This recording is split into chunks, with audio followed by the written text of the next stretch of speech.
Hello, আসসালামু আলাইকুম।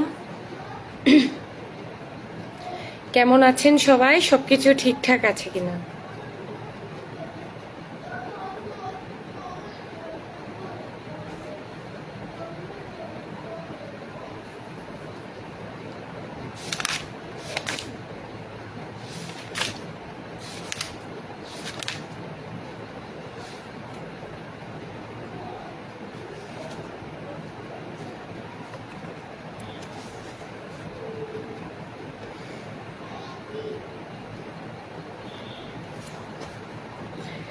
একটা পিচ্চি ফোন দিয়ে ওয়ার্ডের ফলো আপ বলছিল, তাই হচ্ছে একটু সময় লেগেছে। কথা কি শোনা যায়? সব ঠিক আছে? ফ্যাস ফ্যাসে গলা।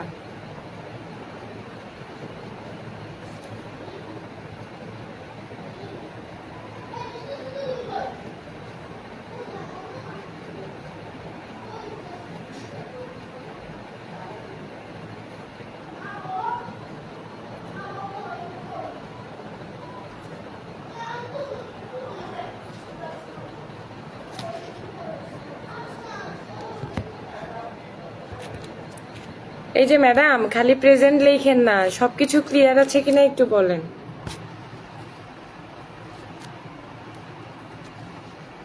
সবকিছু কি ঠিক আছে?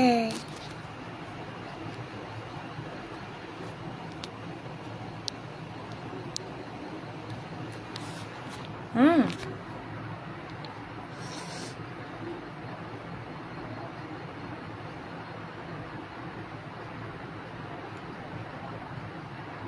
প্রিয়াঙ্কা দাস, দিলরুবা কনক।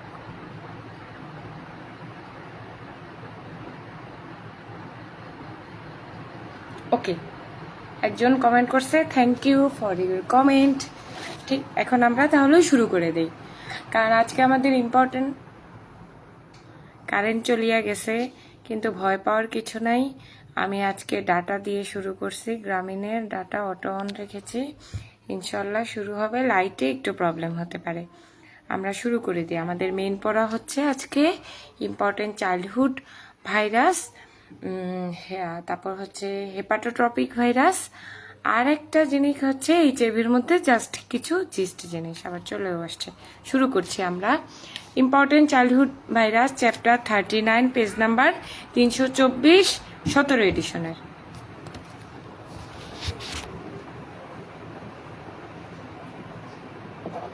রাউরুয়ে ফিকি করে আমার সাথে খেল।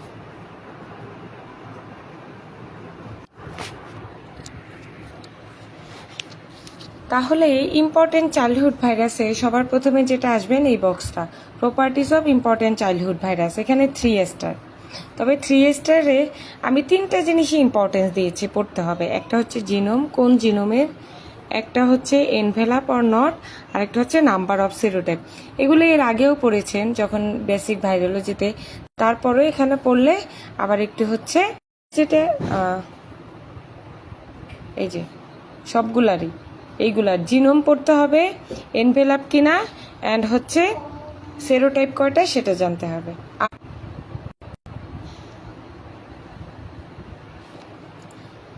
এরপর আমরা চলে যাব হচ্ছে মিজেলস ভাইরাসে। মিজেলস ভাইরাস দ্বারা ডিজিজ কি হয়? ভাইরাস কজেস মিজেলস, এই disease characterise by maculopapular rash. হ্যাঁ, তারপর চলে যাব মিজেলসের প্যাথোজেনেসিস অ্যান্ড ইমিউনিটিতে। মিজেলসের প্যাথোজেনেসিস হচ্ছে, এটা মেইনলি কাজ করে হচ্ছে কোথায়? সাইটোটক্সিক টি সেলের সাথে। স্প্রেড হয় কিভাবে? হচ্ছে আপার রেসপিরেটরি ট্র্যাক্টের মাধ্যমে, and virus then enter into blood and infect reticuloendothelial cell where it replicates again. It then spread via the blood to the skin. The rash is caused primarily by the cytotoxic T cell. ERI prime আর RL আমি ওই যে data দিয়ে দেখছি, ঠিক আছে। দূরু এমন করতেছে না, এরকম মাই করতেছি, মানে কোনটাতে ক্লিয়ার আসতেছে দেখার জন্য বাবা, অসুবিধা নেই। মার বাবা যা, মার বাবা যা। The rash is caused primarily by the cytotoxic T cell attacking the measles virus infected vascular endothelial cell in the skin. তাহলে র্যাশটা কেন হচ্ছে? কারণ হচ্ছে ভাস্কুলার এন্ডোথেলিয়াল হচ্ছে সেলের সাথে মানে সেলের ভিতর ভাইরাস এবং সাইটোটক্সিক টি সেলের মারামারি হয়, যার কারণে হচ্ছে ফর্ম হয়। এছাড়া মিজেলস কি করে, মাল্টিনিউক্লিয়েটেড জায়ান্ট সেল ফর্ম করে। তারপর life long immunity occurs in individual who have had the disease. ঠিক আছে, তার মানে মিজেলসের ক্ষেত্রে একবার যদি ইনফেকশন হয় সেটা কি করে, লাইফ লং ইমিউনিটি দেয়। কি হচ্ছে, infection with measles virus can transiently depress the cell mediated immunity, কারণ এটা কি করে, সাইটোটক্সিক টি সেলের সাথে মারামারি করে। সো সাইটোটক্সিক টি সেল বা সেল মিডিয়েটেড ইমিউনিটিটাকে সাপ্রেস করার কারণে মিজেলস ভাইরাস যখন ইনফেকশন হয় তখন যদি আপনার টিউবারকুলিন টেস্ট করেন অ্যাসোসিয়েটেড মিজেলস থাকে, তখন কিন্তু হচ্ছে ফলস নেগেটিভ আসতে পারে। মানে তখন হচ্ছে মাইক্রোব্যাকটেরিয়াম টিউবারকুলোসিসের ক্ষেত্রে যদি আপনি এমটি টেস্ট করেন সেই ক্ষেত্রে হচ্ছে ফলস নেগেটিভ আসতে পারে। ক্লিনিক্যাল ফাইন্ডিংস কি হবে, রাফি সরাব, এর ইনকিউবেশন পিরিয়ড 10 to 14 ডেজ, আর হচ্ছে এর হচ্ছে ক্যারেক্টারিস্টিক ফিচার হচ্ছে 3C অ্যান্ড একটা, সেটা হচ্ছে ফিভার, এবং 3C এর সাথে কি থাকে, কনজাংটিভাইটিস, করাইজা, কাফ অ্যান্ড হচ্ছে ফিভার, মানে 3C এবং হচ্ছে এফ। তারপর হচ্ছে Koplik's spot appear several days before the rash and are virtually diagnostic. These are the bright red lesions with a white central dot that are located on the buccal mucosa. আর complication, মিজেলসের কিন্তু বেশ complication আছে এবং সেগুলো খুব fatal. Paediatric যারা তাদেরকে হচ্ছে তাদের চ্যাপ্টারের মধ্যে আবার আলাদা করে পড়ানো হবে। ঠিক আছে, the complication of measles can be quite severe. Encephalitis occur at a rate of 1 per 1000 case of measles. The mortality rate of encephalitis is 10%। সাথে সাথে আরও কি হতে পারে, primary measles, pneumonia and secondary bacterial pneumonia also occur. Bacterial otitis media are also common and subacute sclerosing panencephalitis. এটা হচ্ছে কখন হয়, এটা হচ্ছে several years, mainly after 7 to 10 years এর পর এই SSP হতে পারে, যেটা অনেক ফ্যাটাল। এখানে ইসের জন্য, গাইনিদের জন্য ইম্পর্টেন্ট কিছু কথা আছে, সেটা হচ্ছে কি, measles in pregnant women leads to an increased risk of stillbirth rather than congenital abnormalities. মানে মিজেলস এত খারাপ যে রুবেলা এবং হচ্ছে সিএমবি ইনফেকশন, ওরা কি করে, ওরা হচ্ছে কনজেনিটাল অ্যানোমালিটা বেশি করে রেদার দেন স্টিল বার্থ। বা মিজেলস হচ্ছে এগুলোর কিছু ধার ধারে না, সে সরাসরি হচ্ছে স্টিল বার্থ করে ফেলে। Atypical measles occur in some people who were given the kill vaccine and were subsequently infected with the measles virus. It is characterized by an atypical rash without Koplik spot. এখন প্রশ্নে আসতে পারে যে atypical measles কাদের হয়, যারা কিল vaccine নিয়েছে, আর তাদের ক্ষেত্রে কি হবে, তাদের হচ্ছে এটিপিক্যাল র্যাশ থাকবে without Koplik spot. Treatment and prevention কি হচ্ছে, অ্যান্টিভাইরাল থেরাপি নাই, ভ্যাকসিন আছে, লাইভ অ্যাটেনুয়েটেড ভ্যাকসিন, আর এটা 12 মাসের মধ্যে এটা কমপ্লিট করতে হয়। এমআর ভ্যাকসিন কেন কমপ্লিট করতে হয়, কারণ ম্যাটার্নাল যে অ্যান্টিবডি এটা হচ্ছে 1 বছর পর্যন্ত প্রোটেকশন দেয়, এরপর আর প্রোটেকশন দেয় না। তবে সাধারণত 4 থেকে 6 বছর পর পর এক একটা বুস্টার ডোজ হচ্ছে দেয়া যায়। এরপর হচ্ছে মামসটা কিন্তু খুব important, specially for paediatrics, also in gynaecology and হচ্ছে যারা সার্জারি এবং অন্যান্য রেডিওথেরাপি, রেডিওলজি এইসব গ্রুপের যদি কেউ থাকেন সবার জন্য কিন্তু মামস একটা ইম্পর্টেন্ট হচ্ছে ভাইরাস। ঠিক আছে, the virus causes mumps a disease characterized by salivary gland swelling. It occurs primarily in childhood. Important properties কি, genome of mumps virus consists of single-stranded, non-segmented RNA with negative polarity. Transmission and epidemiology, transmission কোথায় হয়, via respiratory droplet. Pathogenesis and immunity কি, এই যে আপার respiratory ট্র্যাক্টের মাধ্যমে হচ্ছে enter করে, spread through the blood and infect কোন কোন জায়গায়, দেখেন স্যালাইভারি গ্ল্যান্ড, সব ধরনের স্যালাইভারি গ্ল্যান্ড, নট অনলি হচ্ছে প্যারাটিড gland, especially the parotid gland, testes, ovaries, pancreas, and in some cases, meninges. Alternatively, the virus may ascend from the buccal mucosa to the extension duct to the parotid gland. Lifelong immunity occurs in person who have had the disease. এখন একটা misconception আছে যে যাদের ক্ষেত্রে unilateral প্যারোটাইটিস হয়েছে মিজেক্স ইনফেকশনের পর তাদের ক্ষেত্রে হচ্ছে পরবর্তীতে আবার মানে এক প্রান্ত যদি হচ্ছে প্যারোটিড গ্ল্যান্ড এফেক্ট হয়, অনেকে মনে করে যেহেতু দুই পাশে হয় না সেহেতু আরেকবার হতে পারে মিজেলস। ব্যাপারটা সেরকম না। মিজেলস ভাইরাস থেকে ইনফেকশন একবারই হবে, কারণ এটা লাইফ লং ইমিউনিটিতে, সেটা ইউনিল্যাটারাল হোক আর বাইল্যাটারাল হোক। কোনোবার যদি ইউনিল্যাটারাল প্যারোটাইটিস হয় মিজেলসের কারণে, পরবর্তীতে গিয়ে কোনো রোগীর যদি আবার অপোজিট সাইডের প্যারোটিড গ্ল্যান্ড সুইলিং হয় বা সেম সাইডেরই প্যারোটিড গ্ল্যান্ড সুইলিং হয়, তবে বুঝতে হবে সেটা হচ্ছে ব্যাকটেরিয়াল বা অন্য কোনো ভাইরাস দ্বারা হয়েছে, মিজেলস দ্বারা হয় না। ক্লিনিক্যাল ফিচার কি? ক্লিনিক্যাল ফিচারের মধ্যে হচ্ছে প্রোড্রোমাল স্টেজ থাকবে, যেটা ফিভার, অ্যানোরেক্সিয়া, নৌসিয়া। তারপর হচ্ছে tender swelling of the salivary gland, either unilateral or হচ্ছে bilateral.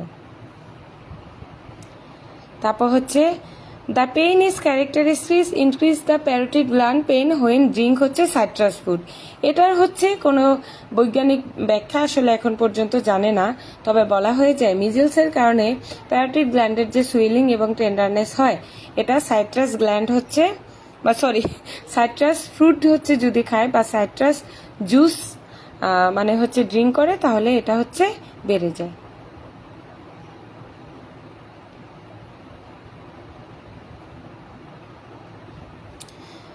Two complications are significant. One is orchitis in postpubertal male, which if bilateral can result in sterility.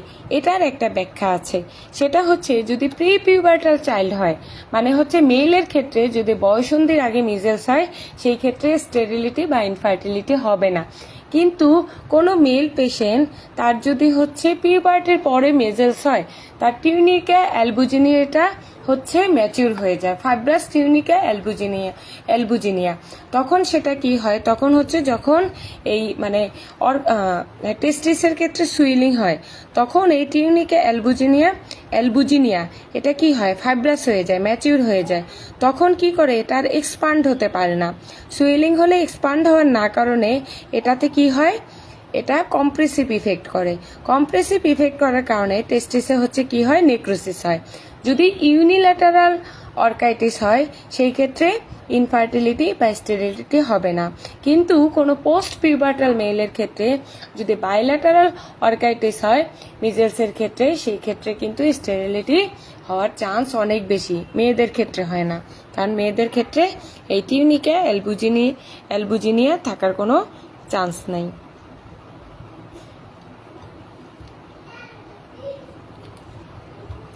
The other complications is quite rapid.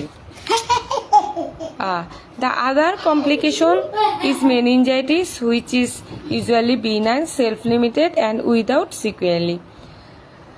Mumps virus, Coxsackie virus and ecovirus are the three most important cause of viral or aseptic meningitis.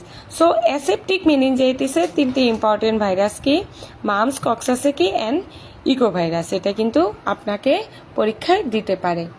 No antiviral therapy, treatment and prevention, life attenuated virus.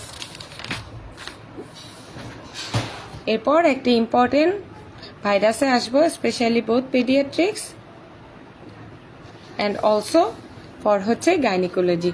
সেটা হচ্ছে কি, rubella virus. This virus causes rubella and congenital rubella syndrome. Congenital rubella syndrome is characterized by congenital malformation.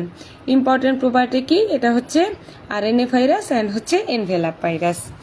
And transmission কিভাবে হতে পারে, respiratory droplet and mother to foetus হচ্ছে transplacentally. এখানে কিন্তু genital ট্র্যাক্টের কথা বলা নাই, ঠিক আছে।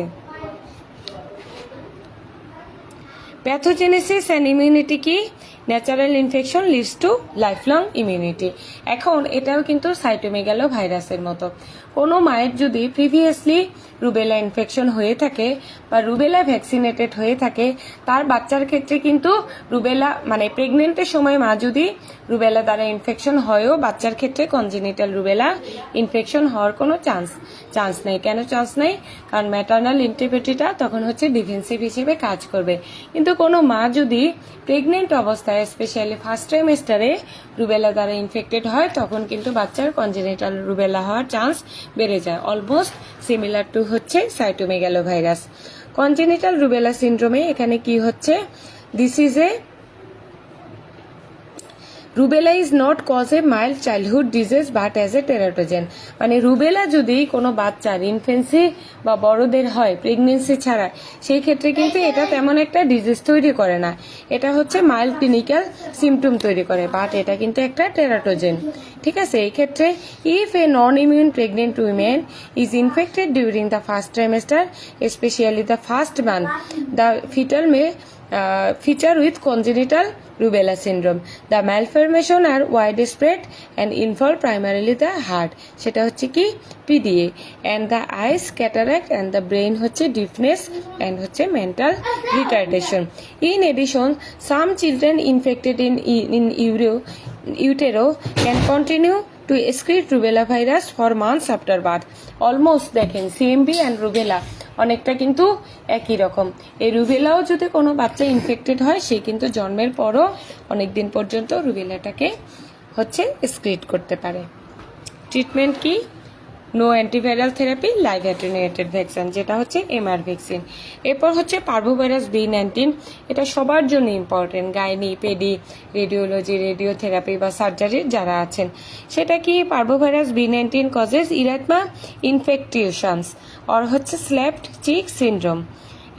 এটার আরেকটা নাম হচ্ছে fifth disease, aplastic anaemia, specially in patient with sickle cell anaemia and fetal infection including হচ্ছে হাইড্রোস ফিটালিস। মানে পার্ভোভাইরাস B19 এর মেইন হচ্ছে ডিজিজগুলোর নাম কি করে? ইরাথমা ইনফেকটিশিয়াসাম, যার আরেকটা নাম হচ্ছে স্ল্যাপটিক সিনড্রোম, অ্যাপ্লাস্টিক অ্যানিমিয়া তাদের ক্ষেত্রে বেশি করে যাদের হচ্ছে সিকেল সেল অ্যানিমিয়া থাকে, আর সাথে হচ্ছে ফিটাল ইনফেকশন করতে পারে, আর্থ্রাইটিস করতে পারে এবং ক্রনিক B19 ইনফেকশন। ঠিক আছে, এটা কাদের করে? মেইনলি হচ্ছে HIV ইনফেক্টেড, কেমোথেরাপি এবং হচ্ছে ট্রান্সপ্লান্ট পেশেন্টের, তাদের ক্ষেত্রে হচ্ছে ক্রনিক B19 ইনফেকশন থাকতে পারে। শেষ। এরপর ভাইরাস দ্যাট ইনফেক্ট হচ্ছে এন্টেরিক ট্র্যাপ, খুবই ছোট ছোট পড়া, নিজেরা একটু পড়ে নেবেন। সেটা হচ্ছে কি যে কি ভাইরাস প্রাইমারিলি কজেস ডায়রিয়া। দেখেন আপনি এখানে চ্যাপ্টার কন্টেন্টেই দেয়া আছে নরোভাইরাস, রোটাভাইরাস, এন্টেরিক এডেনোভাইরাসিস। ঠিক আছে, virus that causes disease primarily outside the GIT tract, সেটা হচ্ছে পোলিও ভাইরাস। কোথায় করে? সেন্ট্রাল নার্ভাস সিস্টেমে। Coxsackie virus, echovirus and other enterovirus ভিতরে আছে। Virus that commonly infect the intestinal tract, শুধু হচ্ছে নামগুলা কোথায় জানো? এই যে norovirus, rotavirus, polio, coxsackie and হচ্ছে ইকোভাইরাস, এখানে আর কিছু লাগবে না। তারপর যেটা লাগবে, clinical features of virus commonly infected the intestinal tract. ঠিক আছে, কি কি? Norovirus, rota, polio, coxsackie virus and echovirus. Vaccine কি অ্যাভেলেবেল? ভ্যাকসিন অ্যাভেলেবেল শুধুমাত্র দুইটা ভাইরাসের, কি কি? রোটা ভাইরাস এন্ড হচ্ছে পোলিও ভাইরাস, যেটা আমরা সবাই জানি। এগুলো ছোট, বুঝছেন? রোটা ভাইরাসটা একটু রাখবে, এটা হচ্ছে পেডিয়াট্রিক্সে, অন্যদের তেমন একটু লাগবে না। এটা হচ্ছে common causes of viral gastroenteritis specially in হচ্ছে চিলড্রেন। ঠিক আছে, আর তেমন কিছু লাগবে না অন্যদের জন্য। আর হচ্ছে ট্রিটমেন্টের মধ্যে কি, এটা হচ্ছে ভ্যাকসিনটা অ্যাভেলেবেল, এটা অন্যরা জেনে নেন। আর পেডিয়াট্রিক্সে এটা ডিটেল আমি পড়িয়ে ফেলবো। পোলিও ভাইরাসের ক্ষেত্রেও পেডিয়াট্রিক্সে ডিটেল পড়তে হবে। অন্যদের হচ্ছে কিছু জিস্ট জিনিস, সেটা হচ্ছে কি virus causes poliomyelitis, the most prominent symptom which is paralysis. Pathogenesis and ইমিউনিটিটা ইম্পর্টেন্ট। এটা হচ্ছে কি ওরোফ্যারিংস অ্যান্ড স্মল ইন্টেস্টাইনে রেপ্লিকেট করার পর এটা হচ্ছে ভাইরাস থ্রু দ্য ব্লাডের মাধ্যমে চলে যায় central nervous system. And central nervous সিস্টেমে ভাইরাস ব্লাডের মাত্রেও যেতে পারে, বা যেখান থেকে ইনফেকশন করছে সেখানে নার্ভকে হচ্ছে ইনফেক্টেড করে রেট্রোগ্রেড এক্সোনালিও হচ্ছে ট্রান্সমিটেড হতে পারে। সেন্ট্রাল নার্ভাস সিস্টেমে polio virus preferentially replicate in the motor neuron located in the anterior horn cell of the spinal cord. So anterior horn cell of spinal cord এর কোথায় ইনফেক্ট করে? Motor নিউরনে। Death of this cell result in paralysis of the muscle innervated of those neuron. Paralysis is not due to the virus infecting the muscle cell. The virus also affect the brainstem leading to bulbar poliomyelitis with respiratory paralysis but rarely damage the cerebral cortex. এই যে প্যারালাইসিসটা হচ্ছে, paralysis কিন্তু not due to virus infection of হচ্ছে muscle cell, মানে সেলের কারণে হচ্ছে না। এরা কি করছে? ওই যে অ্যান্টেরিয়র হর্ন সেলের মোটর নিউরনটাকে এফেক্ট করতেছে, এই জন্য কিন্তু হচ্ছে প্যারালাইসিসটা হচ্ছে। In infected individual the immune response consist of both intestinal IgA and humeral IgG to the specific serotype. Infection provides lifelong type specific immunity. Clinical findings এর মধ্যে কি হতে পারে? সেটা হচ্ছে অ্যাসিমটোমেটিক অ্যাবর্টিভ পলিওমাইলিটিস, নন প্যারালাইটিক পলিওমাইলিটিস অ্যান্ড হচ্ছে প্যারালাইটিক পলিওমাইলিটিস। এখন polio ভাইরাসের ক্ষেত্রে কিল্ড অ্যান্ড লাইভ ভ্যাকসিন। এখানে আসলে পোলিও ভ্যাকসিনের মানে পার্থক্যটা দুইবার পড়লেই হবে, কারণ এটা কিল্ড অ্যান্ড লাইভ ভ্যাকসিন সব ভ্যাকসিনের পার্থক্যই আমরা যে বেসিক ভাইরোলজিতে যে কিল্ড অ্যান্ড লাইভ ভ্যাকসিনটা পড়িয়েছি ওই রকম, আলাদা কিছু না, এখানে আর কিছু লাগবে না। কক্সাসেকি ভাইরাসটা এই মুহূর্তে হচ্ছে একটু ইম্পর্টেন্ট। কেন ইম্পর্টেন্ট? কারণ হচ্ছে এরা হ্যান্ড ফুট মাউথ ডিজিজ করতেছে। Coxsackie virus is name for the town of Coxsackie, New York, where they are first isolated. এটা জানতে হবে, ঠিক আছে? ডিজিজ কি করছে? Coxsackie virus causes a variety of disease. Group A virus causes, for example, herpangina, acute hemorrhagic conjunctivitis, and হচ্ছে hand, foot and mouth disease. Whereas Group B virus causes pleurodyna, myocarditis and pericarditis. Both type causes non-specific upper respiratory tract infection. Coxsackie virus and ecovirus together causes approximately 90% cases of viral aseptic meningitis, যেটা আমি already বলছি।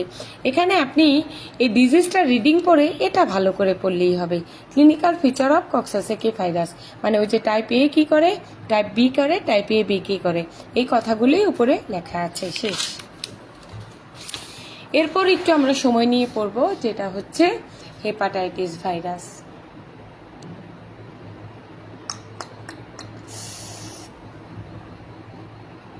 রুয়েফি, এই রুয়েফি, বুঝছেন আমি একটা এখানে খাতা সাজায় রাখছি, আমার পোলাটা ওইটা নিয়ে দৌড় দিছে, এই জন্য ওকে ডাকা ডাকি।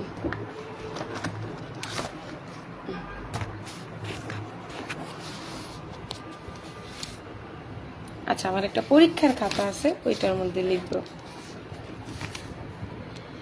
হ্যাঁ, হেপাটাইটিস হচ্ছে খুব ইম্পর্টেন্ট ভাইরাস। হেপাটাইটিস সম্পর্কে অলরেডি সবকিছুই জানছেন। এখন এদের নাম হেপাটাইটিস কেন? এদের নাম হেপাটাইটিস ভাইরাস এই কারণে যে এই ভাইরাসগুলো শুধুমাত্র হেপাটাইটিসকেই ইনফেক্ট করে, এবং ইনফেক্ট করে এটা কি করে? এটা কিন্তু হেপাটিক সাইটোপ্যাথি তৈরি করে না, ঠিক আছে? সাইটোপ্যাথিক ওই যে রিয়াকশন যেটা আমরা হচ্ছে পড়েছি আগে। এরা কি করে? এই যে হেপাটাইটিস যে ভাইরাসগুলো আছে, হেপাটাইটিস ভাইরাস কেন এদের নাম কি? কারণ এরা ডিজিজ শুধুমাত্র লিভারে করে। আদার কিছু ভাইরাস আছে যে যাদেরকে হচ্ছে যারা হচ্ছে হেপাটাইটিস করে, যেমন হচ্ছে এপস্টেইন বার ভাইরাস, ইউলো পেপার ভাইরাস, ঠিক আছে, এগুলোও কিন্তু হচ্ছে হেপাটাইটিস করে। কিন্তু কেন সাইটোমেগালো ভাইরাস, কিন্তু কেন এদের হেপাটাইটিস বলা হয় না? এদেরকে বলা হয়, সবগুলোকে বলা হয় হেপাটোট্রপিক ভাইরাস। কিন্তু সাইটোমেগালো, তারপর হচ্ছে ইউলো ফিভার, এদেরকে কেন হেপাটাইটিস বলা হয় না? কারণ এরা লিভার ছাড়াও অন্য জায়গায় ইনফেকশন করে, এজন্য এদেরকে হচ্ছে শুধুমাত্র মানে হচ্ছে হেপাটোট্রপিক ভাইরাস বলা হয়, কিন্তু হেপাটাইটিস বলা হয় না। কিন্তু ABCDE এদেরকে হেপাটাইটিস ভাইরাস বলা হয়, কারণ হচ্ছে এরা শুধুমাত্র লিভারেই ডিজিজ করে। আরেকটা ব্যাপার হচ্ছে কি, সেটা হচ্ছে সাধারণত যেই আমরা যে ভাইরাসের যে ব্যাপারগুলো পড়েছি, আদার ভাইরাসের, যে ভাইরাসের ক্ষেত্রে কি আছে, সাইটোপ্যাথিক ইফেক্ট আছে। এই সাইটোপ্যাথিক ইফেক্টে আমরা কি পড়েছিলাম, একটু রিকেল করি। বেসিক ব্যাকটেরিওলজিতে নো অ্যাপিয়ারেন্ট চেঞ্জ, ডেথ হতে পারে, মাল্টিনিউক্লিয়ার জায়ান্ট সেল হইতে পারে, আরেকটা কি করতে পারে, ক্যান্সার সেলে ট্রান্সফরমেশন করতে পারে। এগুলো কিন্তু আপনাদের বেসিক ভাইরোলজিতে পড়িয়েছি। কিন্তু হেপাটাইটিস যে ভাইরাসগুলো আছে, এগুলো সরাসরি এই সাইটোপ্যাথিক মানে ইফেক্ট করে না। এরা সাধারণত হচ্ছে ইমিউন মেডিয়েটেড সেল ডিস্ট্রাকশন করে। ইমিউন মেডিয়েটেড সেল ডিস্ট্রাকশন কি করে, এরা অ্যান্টিজেন অ্যান্টিবডি তৈরি করে, ইমিউনো কমপ্লেক্স হচ্ছে তৈরি করে। এই ইমিউনো কমপ্লেক্সটা হচ্ছে গিয়ে সেলটাকে হচ্ছে ডিস্ট্রাকশন করে। এটা হেপাটাইটিস ভাইরাসের একটা বৈশিষ্ট্য। এই কথাগুলি হচ্ছে আমি এখানে এই যে প্রথম যে প্যারাটুকু আছে এগুলোতে বলে ফেলছি। এরপর হচ্ছে হেপাটাইটিস ভাইরাসের সেরোলজিক মার্কার, ভেরি ভেরি ইম্পর্টেন্ট সবার জন্য, একেবারে সবার জন্য। দেখেন খুব সুন্দর করে দেওয়া আছে। HAV মানে কি? HAV মানে hepatitis A virus. IgM HAV antibody, এটার মানে কি? হেপাটাইটিস এ ভাইরাসের এগেনস্টে যে অ্যান্টিবডি উৎপন্ন হয় সেটা দুই টাইপের, একটা হতে পারে IgM, IgG। আমরা কি দেখি? আমরা এম দেখি, আমরা কখনো IgGটা দেখি না। কারণ হচ্ছে হেপাটাইটিস ভাইরাস হচ্ছে মানে ক্রনিক ইনফেকশন করে না, সো আলটিমেটলি ও ইমিউনাইজড হয়ে যাবে। হ্যাঁ, এখন IgM যেটা, সেটা হচ্ছে এটা কি, হেপাটাইটিস এ ভাইরাসের এগেনস্টে IgM একটা অ্যান্টিবডি, যেটা হচ্ছে অ্যাকুট হেপাটাইটিস ভাইরাসকে ইন্টিগ্রেট করে। তারপর হচ্ছে হেপাটাইটিস বি, এটা কি, হেপাটাইটিস বি ভাইরাস। HBsAg হচ্ছে কি, এটা হচ্ছে হেপাটাইটিস ভাইরাস, ঠিক আছে, এটা হচ্ছে নিউক্লিওক্যাপসিড, ঠিক আছে। হেপাটাইটিস ভাইরাসের হচ্ছে দুইটা অ্যান্টিজেন থাকে, তিনটা অ্যান্টিজেন থাকে। সেটা হচ্ছে, একটা হচ্ছে সারফেস অ্যান্টিজেন যেটাকে বলা হয় HBsAg, একটা হচ্ছে কোর অ্যান্টিজেন, ঠিক আছে। সেটা কোত্থেকে বের হয়, সেটা হচ্ছে বের হয় সেল ডেথের পর। এটা কখনোই হচ্ছে আমরা ডিটেক্ট করতে পারবো না। আরেকটা হচ্ছে সেল ডেথ ছাড়াও মানে হচ্ছে এই যে নিউক্লিয়ার ক্যাপসিডে আরেকটা ভাইরাস থেকে, সেটা হচ্ছে মানে অ্যান্টিজেন থেকে, সেটা হচ্ছে হেপাটাইটিস বি ই অ্যান্টিজেন, ঠিক আছে। এটা হচ্ছে সেকেন্ডারি সারফেস অ্যান্টিজেন। তাহলে কি HBsAg কি, antigen found on the surface of the hepatitis B virus, also found on non infectious particles in patient blood, positive during acute disease. এটা কখন positive থাকে এগুলা পরে পড়াই, এখন পড়াইলে এই জিনিসটা গোলমাল লাগবে। তারপর HBsAg মানে হচ্ছে কি, এই সারফেস অ্যান্টিজেনের এগেনস্টে এটা অ্যান্টিবডি।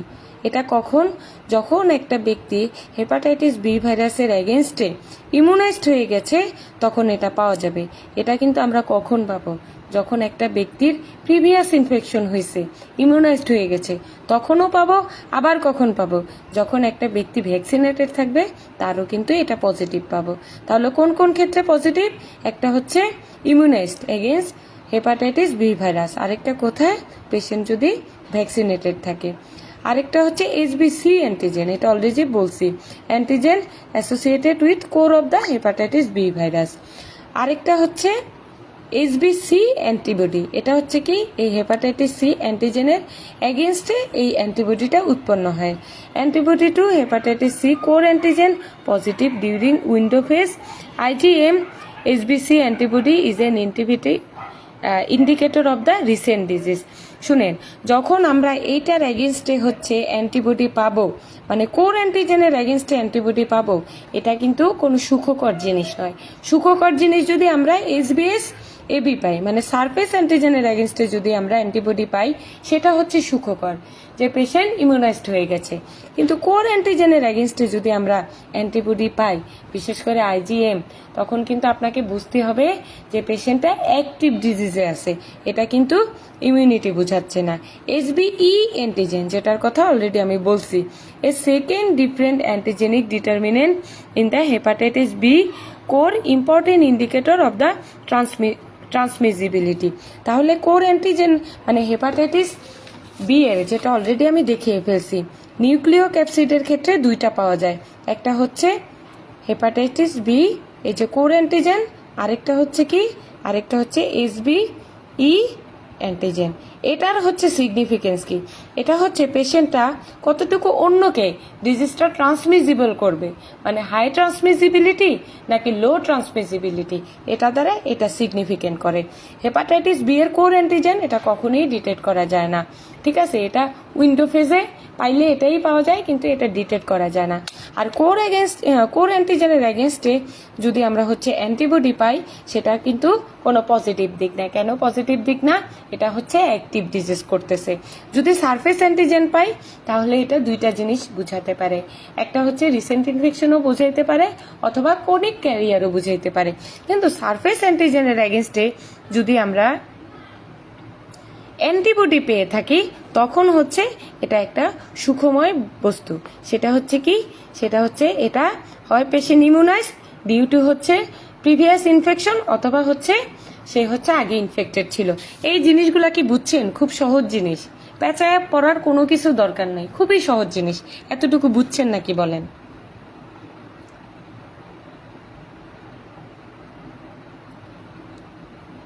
এই যে হেপাটাইটিস সি অ্যান্টিবডি, এটাতে কি হচ্ছে antibody to the antigen indicate হচ্ছে লো ট্রান্সমিজিবিলিটি। করে আসো। নন এ নন বি, এটা কি hepatitis virus that are neither hepatitis A nor hepatitis B. HCV hepatitis C virus. HDV কি হেপাটাইটিস ডি ভাইরাস, যেটা হচ্ছে একটা পঙ্গু ভাইরাস অথবা ডিফেক্টিভ, মানে জিনিসপত্র নিজের ঠিকঠাক মতো আছে কিন্তু কাজ করতে পারে না, ঠিক আছে। ধরেন তার হচ্ছে টেস্টিস আছে কিন্তু অ্যাজোস্পার্মিয়া, ব্যাপারটা হচ্ছে এরকম। Hepatitis C virus, hepatitis C virus এই হেপাটাইটিস ভাইরাস যেটা হচ্ছে ফিকোরাল রুটে ট্রান্সমিট হয়। এই বুঝছেন কিনা, নাকি আপনারা কেউ কি লাইভে নাই? এই যে জিনিসগুলো বললাম সহজ করে, মানে এক দুই কথা, এইটুকু কি বুঝছেন? এইচবিএসএজি, এইচবিএস অ্যান্টিবডি, এইচবিসি অ্যান্টিবডি অ্যান্ড হচ্ছে অ্যান্টিবডি এগেনস্ট এইচবিসি, তারপর হচ্ছে সেকেন্ডারি সারফেস অ্যান্টিজেন। একটু বুঝছেন কিনা? কিছু বলতেছেন না কেন? নাকি বলতেছেন আমি দেখতেছি না, আল্লাহই জানে। যাই হোক, important properties of hepatitis virus এগুলো আপনারা অলরেডি পড়ছেন বেসিক ভাইরোলজিতে, তারপরে এখান থেকে আবার পড়বেন, এটা নিয়ে সময় নষ্ট করব না। হেপাটাইটিস এ ভাইরাস এটা হচ্ছে টিপিক্যাল এন্টারোভাইরাস। এটা কিভাবে যায়? ফিকোরাল রুটে যায়। Children are the most frequently infected group, really transmitted via the blood. So faeco-oral রুটে যায়, কিন্তু ব্লাডের মাধ্যমে কিন্তু যেতে পারে, বাট রিয়ারলি, ঠিক আছে। সো এই জিনিসটা মাথায় রাখতে হবে।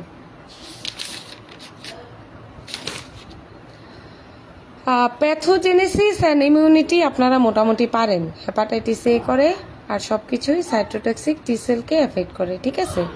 ট্রিটমেন্ট অ্যান্ড প্রিভেনশন কি? একটা হচ্ছে অ্যাক্টিভ ইমিউনাইজেশন আর একটা হচ্ছে passive immunisation. Active passive immunisation.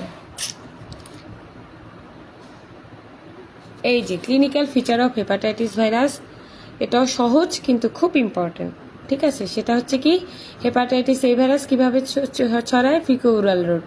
B virus blood sexual at birth. C virus blood sexual. Hepatitis D blood sexual. E হচ্ছে ফিকোরাল। তাহলে ফিকোরাল রুটে কি? এ আর হচ্ছে ই। তারপর হচ্ছে অ্যাকিউট ইনফেকশন কারা করে? সবগুলা। অ্যাকিউট ইনফেকশন করে সবগুলা।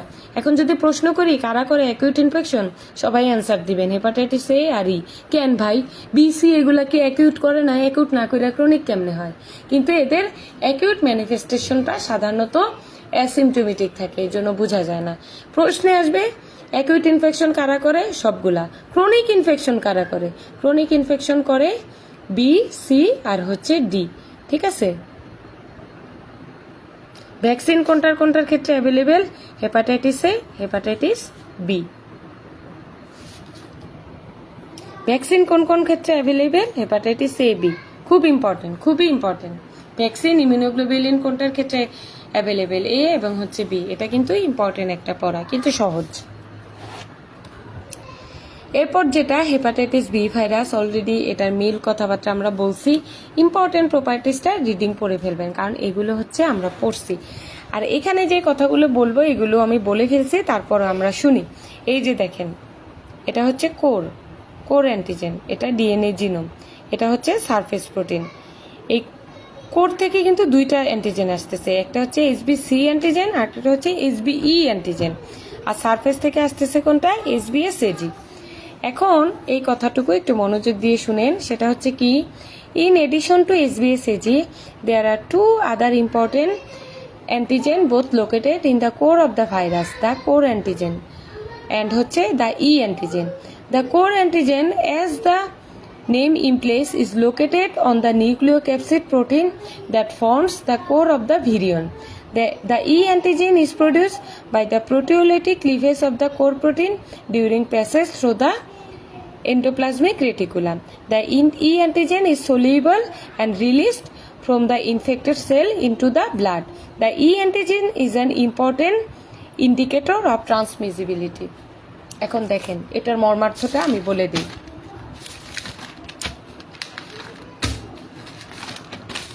এই যে আগেই আমি বলছি, সেটা হচ্ছে সারফেস অ্যান্টিজেনটা সবসময় পাবেন।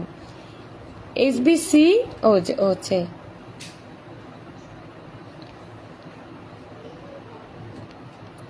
এটা কি কোর অ্যান্টিজেন, কখনোই পাবেন না। কেন পাবেন না? এটা একেবারে কোরের মধ্যে নিউক্লিয়ক অ্যাসিডে থাকে, এটা পাওয়া সম্ভব না। HBE অ্যান্টিজেন এটা পাবেন। কখন পাবেন? পাবেন হচ্ছে যখন অ্যাক্টিভ ইনফেকশন হবে। যখন অ্যাক্টিভ ইনফেকশন হবে, ভাইরাস ইনফ্লামেশন হবে, তখন ভাইরাসে কি হবে? নেক্রোসিস হবে। ভাইরাসটা হচ্ছে লাইসিস হবে, ভেঙে যাবে, নষ্ট হবে। নষ্ট হওয়ার পর এই যে এই HBE অ্যান্টিজেন যেটা, সেটা হচ্ছে ব্লাডে আসবে। তাহলে কোনো একটা HBE, কেন বলছি যে হাই ট্রান্সমিসিবিলিটি, HBE থাকা মানে ব্যাপারটা কি? HBE যখন থাকবে সেটা হাই ট্রান্সমিসিবিলিটি, এটার মানে কি? কারণ হচ্ছে তখন অনেক বেশি হচ্ছে ডিস্ট্রাকশন হচ্ছে সেল মানে হচ্ছে ভাইরাসের, সেলের ডিস্ট্রাকশন হচ্ছে, ভাইরাস লোডটা বেশি আছে। লোড বেশি থাকার কারণে হচ্ছে এই HBE অ্যান্টিজেনটা ব্লাডে চলে আসতেছে, কারণ ভাইরাল লোড বেশি আছে, ভাইরাস হচ্ছে বেশি সেলটাকে ডিস্ট্রাকশন করছে। এই কথাটার মানে হচ্ছে এইটুকু, যেটা অলরেডি আমি আগে একবার বুঝাইছি। এবার কি বুঝছেন? না বুঝলে নাইগা,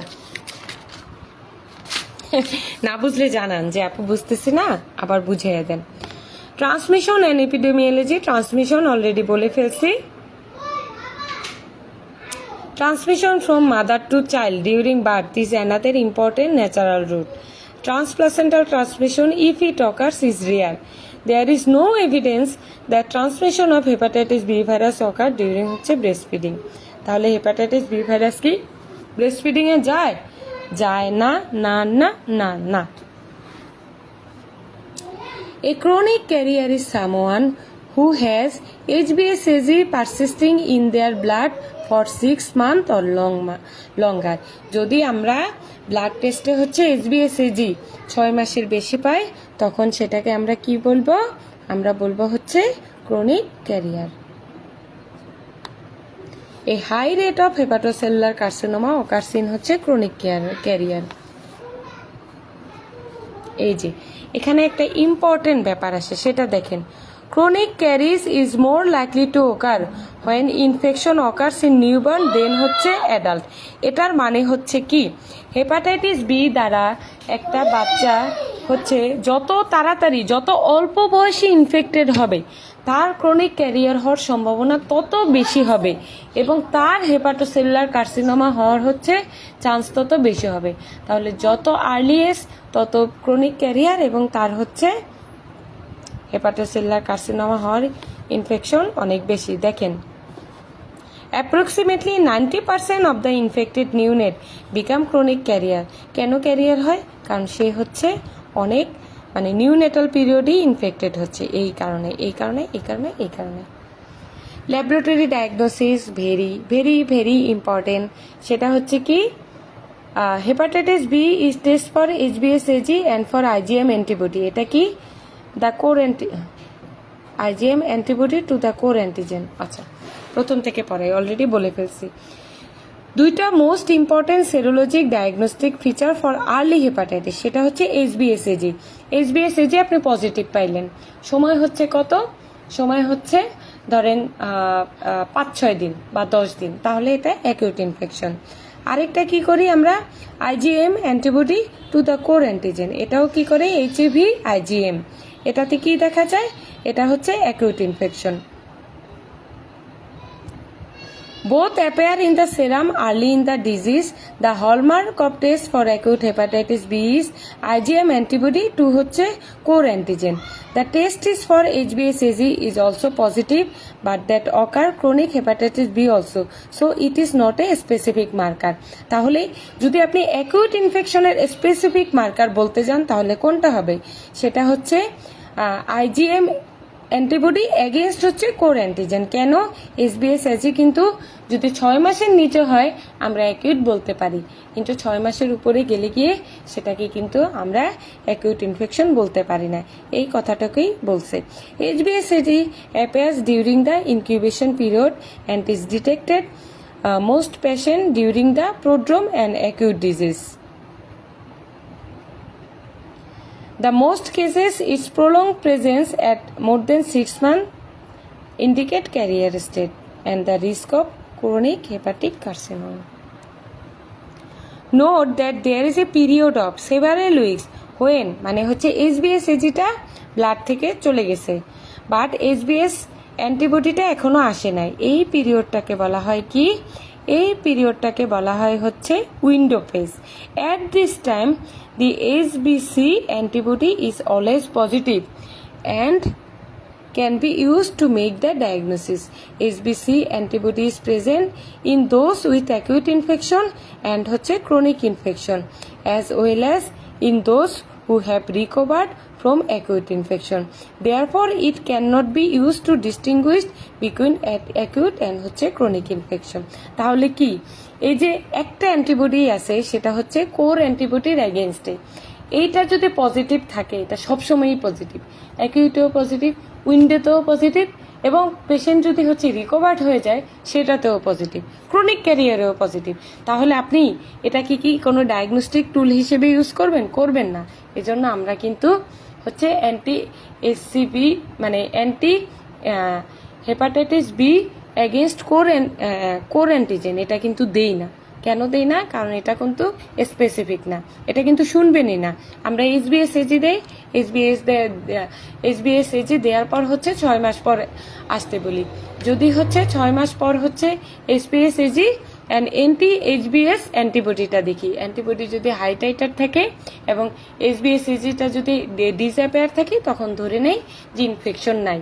আর যদি হচ্ছে 6 মাস পরও ইনফেকশন থাকে তখন আমরা হেপাটাইটিস বি ডিএনএ অ্যান্ড হচ্ছে anti-HBE অ্যান্টিবডিটা দেখি। এগুলা দেখলে আমরা কি দেখি? ভাইরাল লোডটা দেখি এবং ভাইরাসটা অ্যাক্টিভ স্টেজে আছে কিনা এই জিনিসগুলা দেখি। কারণ এগুলা কেন দেখা লাগে বলতে পারেন আপু? HbS-Ag 6 মাস দেখি তো ক্রনিসিটি বোঝা যায়। কেন হচ্ছে আমরা ভাইরাল লোড দেখব? কারণ হচ্ছে অ্যান্টিভাইরাল দিতে হলে এই ভাইরাল লোডগুলো হচ্ছে দেয়া লাগে। বুঝতে পারতেছেন আমার কথাবার্তা? এবার দেখেন যেই কথাগুলো বলছি সেই কথাগুলো এই ছকে খুব সুন্দর করে লেখা আছে, 3 স্টার দেওয়া। সেটা হচ্ছে কি HbS-Ag কখন পজিটিভ থাকবে বলেন তো? একটা হচ্ছে অ্যাকিউট ইনফেকশনে, আরেকটা হচ্ছে ক্রনিক ক্যারিয়ার হিসেবে। উইন্ডো ফেজেও পজিটিভ থাকবে না, রিকভার যদি হয় সেও পজিটিভ থাকবে না। তারপর HbS অ্যান্টিবডি এটা কখন পজিটিভ থাকবে? পজিটিভ থাকবে পেশেন্ট যখন হচ্ছে রিকভারি হয়ে যাবে, পজিটিভ। আরেকটা বলছিলাম অ্যান্টিবডি এগেনস্ট হচ্ছে কোর অ্যান্টিজেন কখন পজিটিভ থাকবে? সবসময়ই পজিটিভ থাকবে, এজন্য এটা আমরা দেখি না।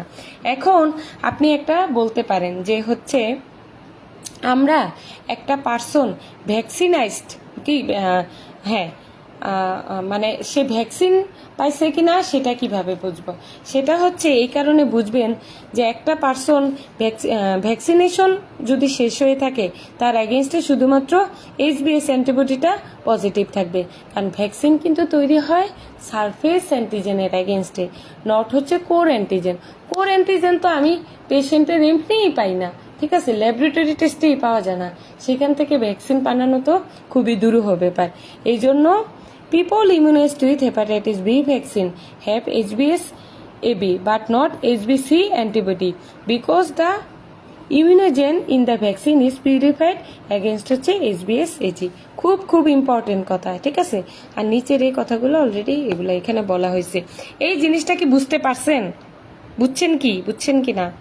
মানে যখন একটা মানে বলতে পারে যেমন অ্যাকিউট ইনফেকশন, ক্রনিক ইনফেকশন, সব ক্ষেত্রেই তো হচ্ছে হেপাটাইটিস কোর অ্যান্টিজেনের এগেনস্টে অ্যান্টিবডিটা পজিটিভ থাকে, কিন্তু কোনো ব্যক্তি যদি ভ্যাকসিনেটেড হয় তার ক্ষেত্রে শুধুমাত্র HBs-ABটা পজিটিভ থাকবে, সারফেস অ্যান্টিজেনের এগেনস্টে যে অ্যান্টিবডিটা হয়েছে সেটা পজিটিভ থাকবে। কেন পজিটিভ থাকবে? কারণ ভ্যাকসিনটা হচ্ছে সারফেস অ্যান্টিজেনের থেকে তৈরি করা হয়। এই জিনিসগুলো কি বুঝছেন কিনা? এই যে HBe-AG arises during the incubation period and is present during the prodrome and early acute disease and is certain chronic carrier. Its presence in chronic carrier indicate high likelihood of transmissibility, and conversely the absence of HBe antigen indicates low likelihood of transmission. In addition, finding HBe antibody indicate lower likelihood but transmissibility can still occur. মানে HBe antibody যদি আসে, ঠিক আছে, সেই ক্ষেত্রে কিন্তু এটা ট্রান্সমিসিবিলিটিটা অনেকটা কমে গেছে, কিন্তু এটার মানে এই না পেশেন্ট পুরোপুরি রিকভার হয়ে গেছে। আর যদি আমি সরাসরি অ্যান্টিজেনটা প্রেজেন্ট পাই তাহলে বুঝতে হবে এটা হচ্ছে ক্রনিক ক্যারিয়ার এবং খুব খুব বেশি পরিমাণে ট্রান্সমিসিবল। প্রিভেনশন কি? প্রিভেনশন হচ্ছে ভ্যাকসিন, বোথ হচ্ছে অ্যাক্টিভ অ্যান্ড হচ্ছে passive. Hepatitis C virus just হচ্ছে কি ডিজিজ করে? Pathogenesis and immunity. এটা কি করতে পারে? Strongly predispose to hepatocellular carcinoma. Chronicity বেশি করে হচ্ছে হেপাটাইটিস বি ভাইরাস, আর কার্সিনোমা বেশি করে hepatitis C virus. Hepatitis C ভাইরাসের important test antibody to hepatitis C virus, মানে কখন কোথায় পাওয়া যায়? ভাইরাল লোড আর হচ্ছে ALT। এটা খুব একটা মানে হেপাটাইটিস সি এর এগেনস্টে আসলে আমরা হচ্ছে অ্যান্টিবডিটাই দেখি। এটা হচ্ছে কি অ্যাক্টিভ ইনফেকশনে কি হয়? Positive in 6 to 12 weeks, negative early in infection. Chronic HCV ইনফেকশনে মানে এটা আমরা একটাই দেখি, সেটা হচ্ছে HCV। এটা হচ্ছে ক্রনিক ইনফেকশনেও পজিটিভ থাকবে, রিকভারি যদিও হয় সেটাতেও হচ্ছে পজিটিভ থাকবে। এই জন্য আপনি হচ্ছে পেশেন্টের রিকভার্ড হয়েছেন কি হন নাই এটার জন্য মেনলি হচ্ছে ভাইরাল লোড দিয়ে আপনি বুঝতে পারবেন। সেটা হচ্ছে কি ক্রনিক ইনফেকশনও হচ্ছে ভাইরাল লোডটা ডিটেক্টেবল থাকবে, বাট পেশেন্ট যদি হচ্ছে রিকভার্ড হয় সেক্ষেত্রে হচ্ছে লোডটা হচ্ছে আনডিটেক্টেবল। তাহলে আমরা দেখেন আমরা কিন্তু একটা জিনিসই দেখি, সেটা হচ্ছে HCV। মানে হেপাটাইটিস সি এর ক্ষেত্রে একটা টেস্টই করা হয়, একটা হচ্ছে HCV আর একটা হচ্ছে viral load. HCV acute, chronic এবং রিকভার সব ক্ষেত্রেই পজিটিভ থাকে। সো আমি বুঝতেছি না পেশেন্ট রিকভার্ড হয়েছে কিনা। পেশেন্ট রিকভার্ড হয়েছে কিনা এটা দেখার জন্য আপনাকে ভাইরাল লোড দেখতে হবে, কারণ হচ্ছে রিকভার্ড যদি হেপাটাইটিস সি এর এগেনস্টে হয়ে থাকে তাহলে ভাইরাল লোডটা থাকবে না। আর কিছু লাগবে না এখানে। এই পড়া বুঝতেছেন?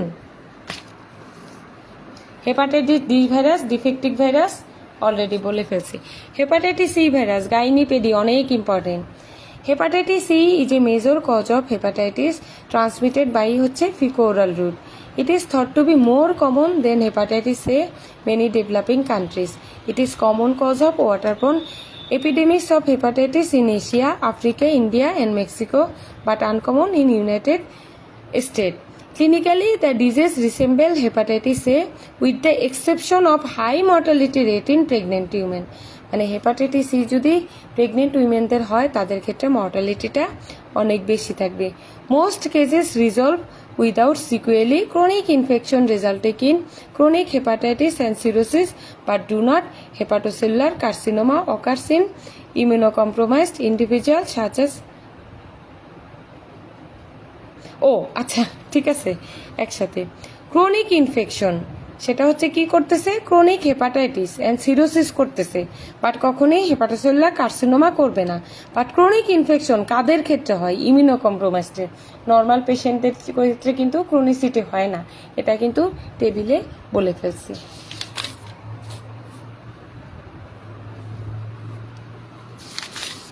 মানে গুলাই ফেলতে পারেন, আমি গুলাই না, আপনারা গুলাইতে পারেন যে আপু টেবিলে দেখলাম যে ক্রনিসিটি হয় না, হয় না তো নর্মালদের। কাদের ক্ষেত্রে হবে, ইমিউনোকম্প্রোমাইজদের ক্ষেত্রে।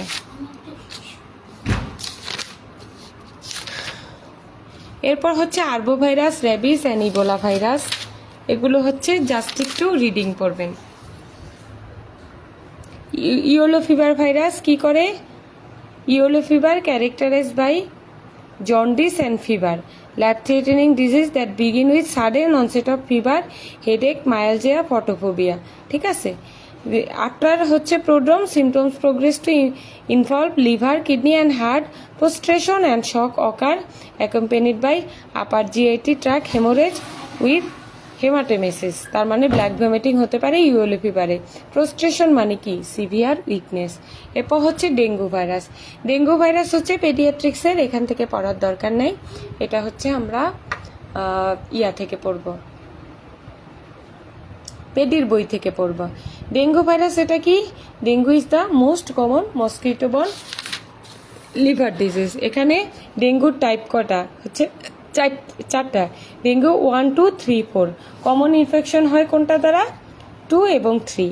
এখন ডেঙ্গু কি লাইফলং ইমিউনিটি দেয়, লাইফলং ইমিউনিটিটা হচ্ছে হোমোটাইপিক অর হেটারোটাইপিক। ধরেন আপনি একবার এই যে সেরোটাইপ ডেন 1 দ্বারা ইনফেকশন হলেন, এটা হচ্ছে আপনাকে এই ডেন 1 দ্বারা হচ্ছে লাইফলং ইনফেকশন দিবে। বাট ডেন 2, ডেন 3, ডেন 4 যেগুলো আছে সেগুলো হচ্ছে 2 বছরের ইমিউনিটি দিবে। মানে একটা সেরোটাইপ দ্বারা যদি ইনফেকশন হন, যে সেরোটাইপ দ্বারা আপনি ইনফেক্টেড হয়েছেন সেটার লাইফলং আপনাকে ইমিউনিটি দিবে, বাট বাকিগুলো থেকে কিন্তু আপনাকে মাত্র 2 বছরের জন্য ইমিউনিটি দিচ্ছে, নট লাইফলং। সো ডেঙ্গুতে এই যে বলে যে ডেঙ্গুতে মানুষ কেন বারবার ইনফেকশন হচ্ছে, ইনফেকশন হচ্ছে কারণের 4টা টাইপই হচ্ছে ইনফেকশন করতে পারে এই কারণে। এখন ডেঙ্গু ফিভারের যদি আমরা ক্লাসিফিকেশন করি, এটা হচ্ছে ব্রডলি আমরা 3 ভাগে ভাগ করতে পারি।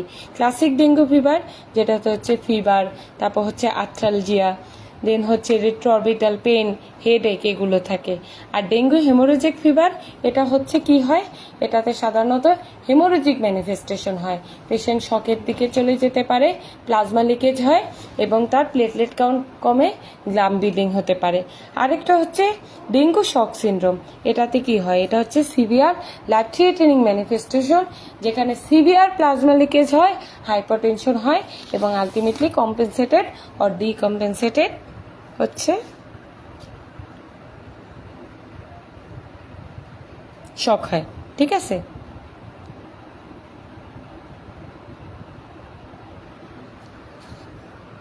এতটুকু। এখন ডেঙ্গুর যে হচ্ছে এই প্লাজমা লিকেজ বা হয়, এটার মেইন কারণ কি দেখেন, ডেঙ্গুতে যে অ্যান্টিবডিটা তৈরি হয় এটা তো হচ্ছে প্লেটলেটের অ্যাগেনস্টে হচ্ছে, ঠিক আছে, এই কারণে প্লেটলেট অ্যাগেনস্টে অ্যান্টিবডি হচ্ছে, প্লেটলেট কমে যাচ্ছে মানলাম, কিন্তু এই প্লেটলেটের অ্যাগেনস্টে যে অ্যান্টিবডি হচ্ছে এই অ্যান্টিবডির কারণে মানে প্লেটলেট তো আর তার হচ্ছে কি প্লাজমা লিকেজ করতেছে না, প্লাজমা লিকেজ এই কারণে হচ্ছে যে অ্যান্টিবডিটা তৈরি করছে সেটা হচ্ছে ক্রস রিয়েক্ট করতেছে এবং প্রচুর পরিমাণে সাইটোকাইন রিলিজ করতেছে। মানে ক্রস রিয়েক্ট করছে কোথায়, একে তো হচ্ছে ব্লাড ভেসেলে, যার কারণে হচ্ছে ভাস্কুলার পারমিয়েবিলিটি বেড়ে যাচ্ছে। তাছাড়া যে অ্যান্টিবডি অ্যান্টিজেন কমপ্লেক্স তৈরি হচ্ছে তারা হচ্ছে অনেক বেশি সাইটোকাইন রিলিজ করছে। এই সাইটোকাইন রিলিজ করার কারণে এটার কারণে আরও হচ্ছে ভাস্কুলার পারমিয়েবিলিটি বেড়ে যাচ্ছে, যার কারণে হচ্ছে মোর ফ্লুইড হচ্ছে, এক্সট্রাভেসেশন হচ্ছে, এক্সট্রাভেসেশন হওয়ার কারণে কি হচ্ছে, হাইপারটেনশন হচ্ছে, আলটিমেটলি শক হচ্ছে। চিকুনগুনিয়া এটা হচ্ছে ম্যানিফেস্টেশনটা অনেকটা হচ্ছে ডেঙ্গু লাইক, তবে হাই ফিভার থাকবে, জয়েন্ট পেনটা হচ্ছে ডেঙ্গুর চেয়ে বেশি থাকবে, তবে শক হেমোরেজিক ম্যানিফেস্টেশন হচ্ছে ডেঙ্গুতে বেশি থাকবে। র্যাবিস ভাইরাস এটা হচ্ছে কি হচ্ছে এনকেফ্যালাইটিস করতেছে। ইম্পর্টেন্ট প্রপার্টিস হচ্ছে কি ব্লু মানে হচ্ছে বুলেট শেপ ক্যাপসিড তৈরি করতেছে, আর এদের হচ্ছে ব্রড হোস্টেজ থাকতেছে। হ্যাঁ, আরেকটা কি করতেছে ইন্টারনিউক্লিয়ার ইনক্লুশন বডি তৈরি করে, এটার নাম কি নেগ্রি বডি। ঠিক আছে, র্যাবিস এবং ইবোলা ভাইরাসের প্রপার্টিসটা এখান থেকে 3 স্টার দরকার নেই, 2 স্টার একটু রিডিং পড়ে ফেললেই হবে। Transmission and epidemiology, bite of the wild animal, pathogenesis and ইমিউনিটিটা ইম্পর্টেন্ট। সেটা হচ্ছে কি ভাইরাস হচ্ছে প্রথমে বডিতে যায়, যাওয়ার পর হচ্ছে কি হয় বাইট সাইটে মাল্টিপ্লাই করে, ইনফেক্ট দ্য হচ্ছে sensory neuron and nervous by axonal transport to the central nervous system.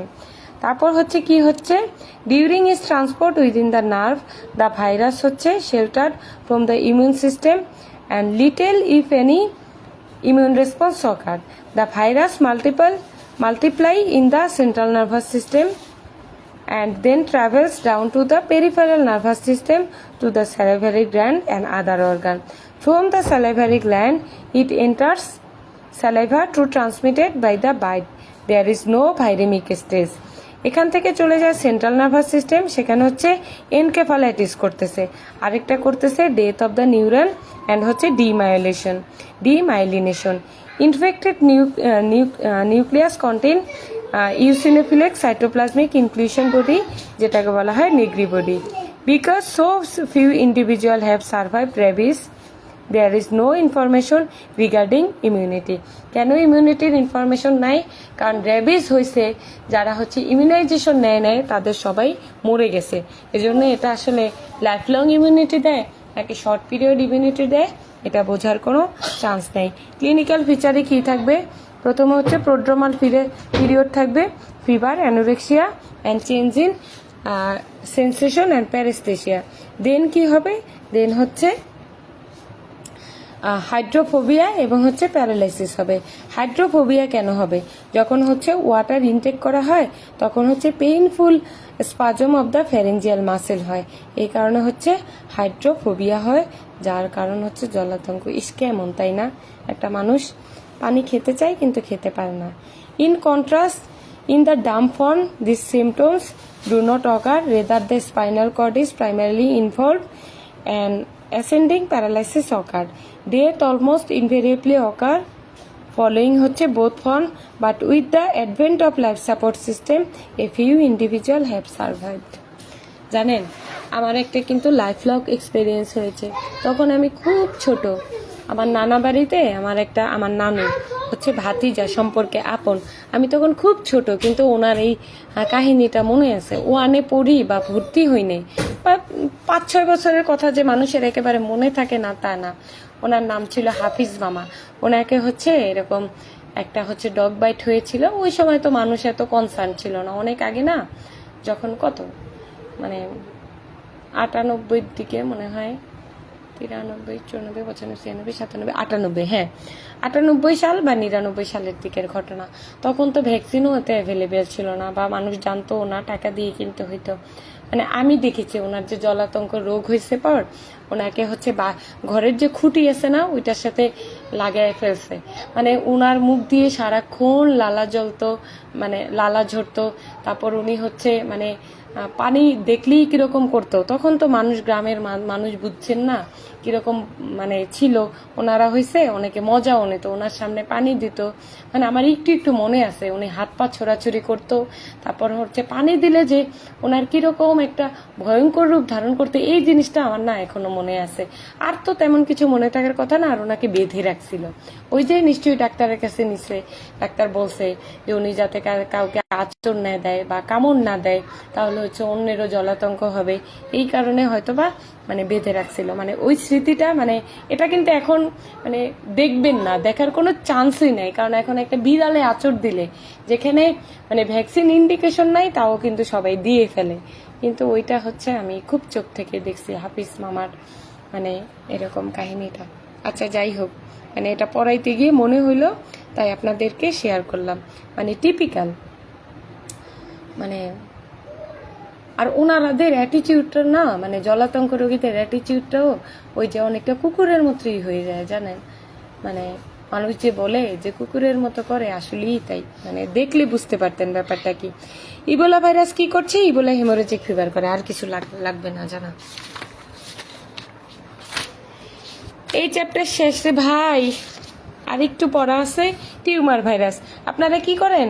ওই যে হিউম্যান টিউমার ভাইরাস, কি কি টিউমার ভাইরাস আছে এটার জন্য পুরো বই বের করেন, নোট করেন, এই গার্ড থেকে সেই গার্ড দেখেন। কেন রে ভাই? এই যে চ্যাপ্টার 43, এখানেই তো চ্যাপ্টার কন্টেন্টে কি সুন্দর লেখা আছে।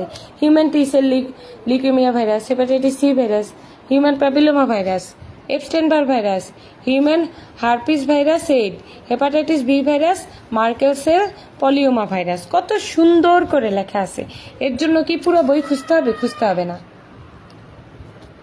ফিচার অফ ম্যালিগন্যান্ট ট্রান্সফরমেশন, ঠিক আছে, এটা প্যাথোলজির পড়া, চাইলে এখান থেকে একটু পড়তে পারেন। প্যাথোলজির পড়া, প্যাথোলজিতে মানে বেসিক প্যাথোলজিতে এটা আপনাকে পড়তেই হবে। এটা হচ্ছে জোহরা বৃষ্টি আপুর জন্য রেখে দিলাম।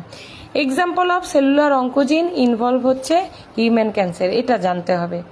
কোন অঙ্কোজিনটা হচ্ছে কোন ক্যান্সারের জন্য দায়ী, এই দুইটা জিনিস একটু মুখস্থ পড়াশোনারা একটু মুখস্থ করে ফেলেন, বোঝানোর কিছু নাই। তারপর হচ্ছে টিউমার সাপ্রেসর জিন, এগুলোর নাম এবং কোন কোন হিউম্যান ক্যান্সারকে সাপ্রেস করে, এটাও খুব ইম্পর্টেন্ট। গাইনি, পেডিয়াট্রিক্স, তারপর হচ্ছে রেডিওলজি, রেডিওথেরাপি এবং হচ্ছে সার্জারি। কি এগুলা? ময়লা ফালাস নিতে না, নিচে ফালাইলে মানুষ বকবে। এটা আরো ওইখানে একটা আছে না, যেখানে ময়লা ফেলে ওখানে ফালাই আসি গ্যারেজে। না, এত দূর যাওয়া যাবে না, একা একা ময়লার বালতিতে ফালা। আর এটা কাজ হতো, আর ফালাই আসি। বাবাকে বলে যাও। ভ্যারাইটিস অফ টিউমার ভাইরাস, কোনটা হচ্ছে আরএনএ, কোনটা ডিএনএ। অলরেডি আপনি নাম পড়ছেন, কিন্তু এখানে কি পড়বেন? কোনটা আরএনএ এবং কোনটা ডিএনএ। ওই একই জিনিস, যেগুলো চ্যাপ্টার কন্টেন্টে পড়ছেন ওইটা, শুধু আরএনএ কোনটা ডিএনএ কোনটা এটা আলাদা করে ফেললেন, এখানে আর নাই। এবার আমরা চলে আসতেছি হিউম্যান ইমিউন ডেফিসিয়েন্সি ভাইরাস, খুব জিস্ট করে ফেলবো। এটা হচ্ছে কি two important human T cell lymphotropic retrovirus, human T cell leukemia virus, আরেকটা হচ্ছে এইচআইভি। এরা কি করছে? ইনফেক্ট অ্যান্ড হচ্ছে kills helper T cell lymphocyte, যার কারণে হচ্ছে কি করে সেল মিডিয়েটেড ইমিউনিটিটা কমে যায়, সাথে হচ্ছে অপরচুনিস্টিক ইনফেকশনটা বেশি হয়। তাহলে দেখেন মানুষ এইচআইভিতে মরে কেন? ভাইরাসটা কি মানুষকে মেরে ফেলে? মেরে ফেলে না। ভাইরাস রে ভাই, ভাইরাস হচ্ছে সাইটোটক্সিক টি সেলের পরিমাণ CD4 এর পরিমাণটা কমায় দেয়। কমায় দেওয়ার কারণে বডিতে যে ইনফেকশনগুলো হয়, বডি হচ্ছে এটার এগেনস্টে ইমিউনিটি তৈরি করতে পারে না। না তৈরি করতে পারার কারণে অন্যান্য ইনফেকশনের কারণে মূলত মানুষ মরে, সরাসরি এইচআইভির কারণে মরে না। এখন এইচআইভির পরের পৃষ্ঠাতে, 382 পৃষ্ঠাতে একটা কথা আছে। 3টে এনজাইম থাকে ইম্পর্টেন্ট, কি কি? রিভার্স ট্রান্সক্রিপ্টেজ, ইন্টিগ্রেস এন্ড হচ্ছে প্রোটিয়েজ। ইম্পর্টেন্ট স্টেপ ইন হচ্ছে এইচআইভি রেপ্লিকেশন, জাস্ট হচ্ছে এই তিনটায় গ্লাইকোপ্রোটিন কোনটা বাইন্ড করে? গ্লাইকোপ্রোটিন 120 হচ্ছে বাইন্ড করে CD4 protein on the cell surface. Viral glycoprotein 120 bind করে কোথায়? রিসেপ্টরের সাথে। আর ভাইরাল গ্লাইকোপ্রোটিন 41 কোথায় কি করে? ট্রান্সমেমব্রেন প্রোটিনের সাথে বাইন্ড করে। গ্লাইকোপ্রোটিন তিনটার নাম এবং কোথায় বাইন্ড করে, এতটুকুই। ট্রান্সমিশন কিভাবে হয়? By sexual contact and by হচ্ছে ইনফেক্টেড ব্লাড, পেরিনেটাল ট্রান্সমিশন, ঠিক আছে। অলসো ভায়া হচ্ছে ব্রেস্ট মিল্ক, থ্রো হচ্ছে প্লাসেন্টা। মানে এইচআইভি এই একটা ভাইরাস যেটা হচ্ছে সবভাবে যাচ্ছে, blood, placental, perinatal, breast milk, সব জায়গায় যাচ্ছে, সব জায়গা দিয়ে যাচ্ছে। এখন ক্লিনিক্যাল ফাইন্ডিংসটা এখানে জাস্ট একটু রিডিং পড়বেন, ঠিক আছে, কি কি ফিচার হয়, ঠিক আছে। ইম্পর্টেন্ট কথা হচ্ছে এখানে the number of CD4 positive T sell is another measure that guide the management of the infected patient. It is used to determine whether a patient need chemoprophylaxis against opportunistic organism to determine whether a patient needs an anti-HIV therapy।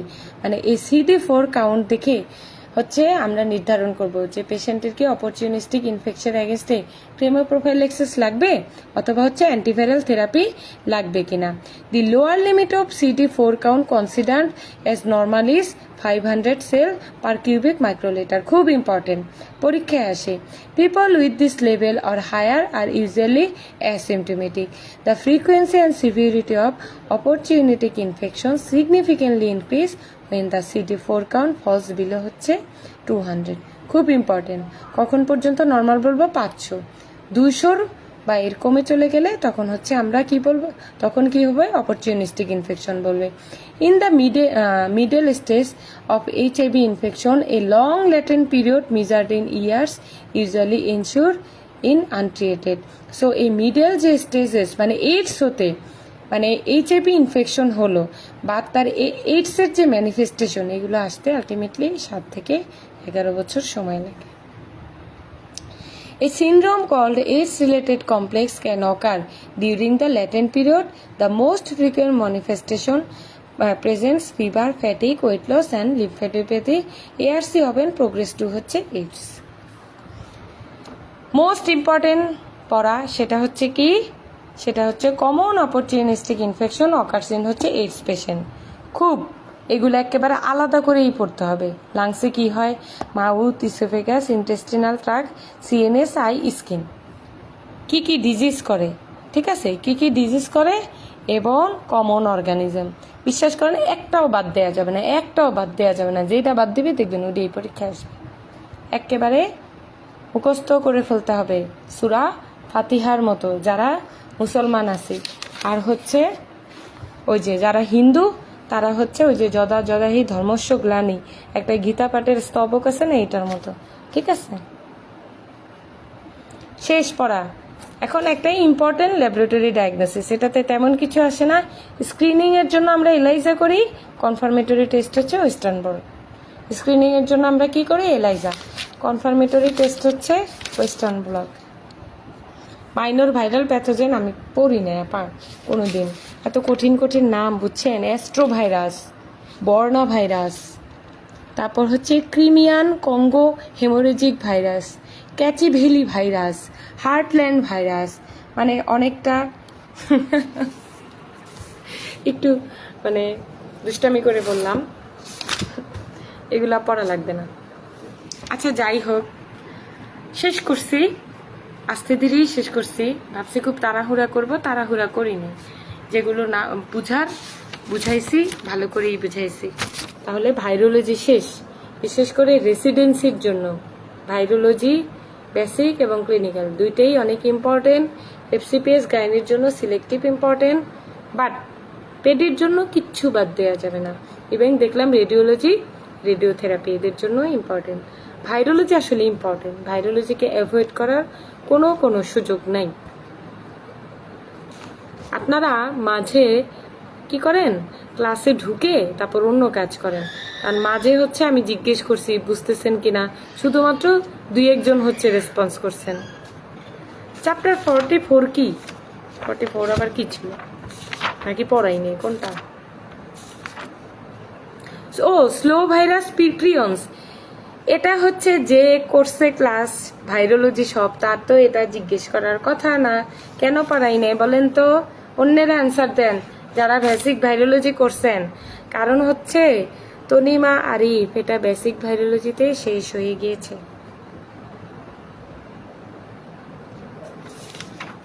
এই সম্পর্কে আমরা পড়ে ফেলছি কোথায়? Basic ভাইরোলজিতে। Yes, very good. ও তার মানে আপনি ছিলেন। যাই হোক, আপনি পুরোটা ছিলেন, যেহেতু ভুলটা ধরতে পারছেন।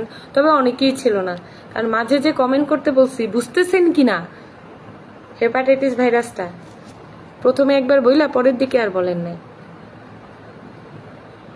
আশা করি কারো কিছু বুঝেন নাই। সবাই হয় পানির মতো বুঝছেন, না হয় কিচ্ছু বুঝেন নাই, ঠিক আছে?